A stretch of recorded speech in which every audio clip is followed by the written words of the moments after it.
Hi guys, I'm Cam. I'm 26. I'm single. Don't know why that's funny. I'm bad at dating. I think what's hard about dating is that no one says what they really mean. Like the other day, this girl called me up at 11:57 p.m. and she asked me if I wanted to come over and watch a movie. And you know what I'm thinking? What movie?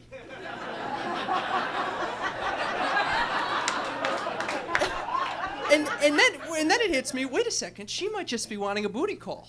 Which is fine, but if so, what's the etiquette here? You know? Do I pack an overnight bag? Do I bring my retainer? What about floss? Does she have floss? Does she floss? If not, why not? Who doesn't floss? I don't need this roller coaster.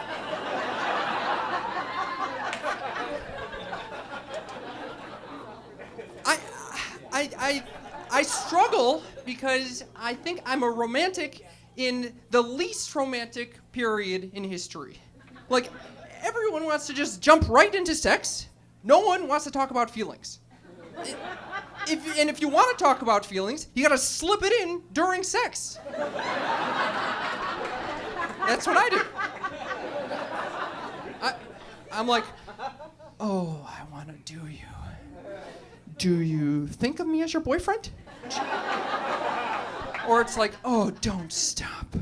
Don't stop. For like 2 months. Let's really give this a chance to flourish. Oh, baby, oh yeah. I'm coming to brunch tomorrow with you and your mother. Would that be okay?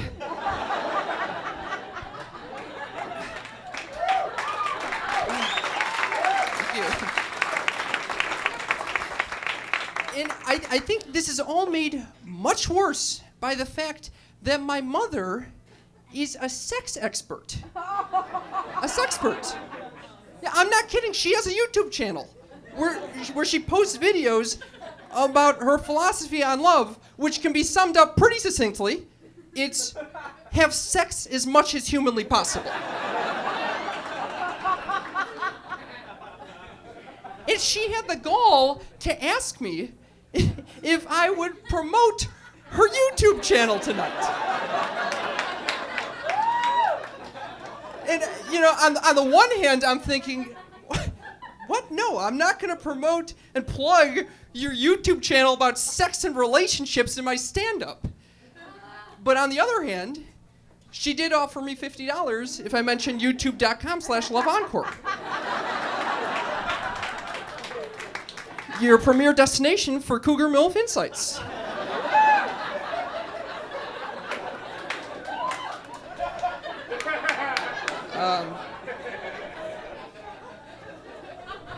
I'd like to talk a little bit more about sex.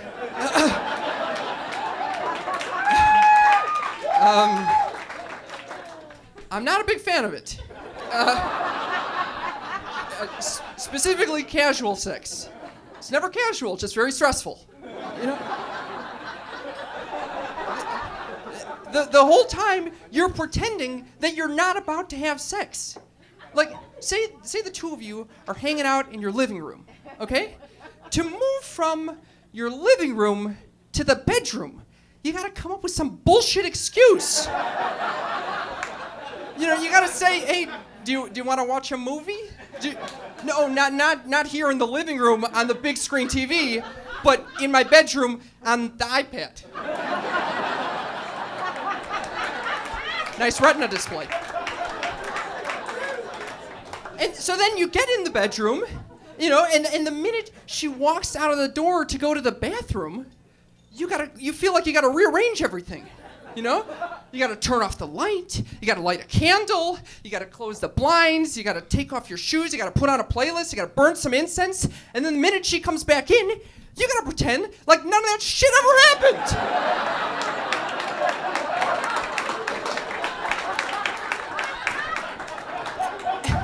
So then things start progressing, it's starting to heat up.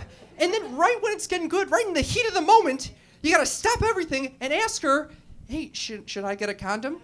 That's a fun one. That's real sexy. Hey, should I get a bag to shrink wrap my penis in so I can enter you?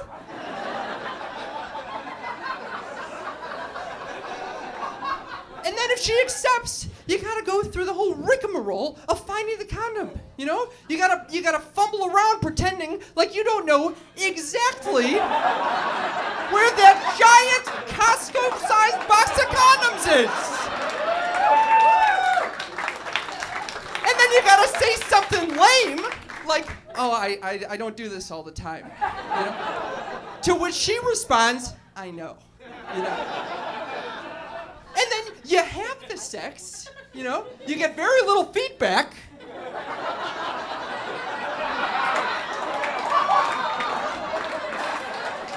And then she expects you to be the big spoon. After all of this, I don't want to be out there on the wing,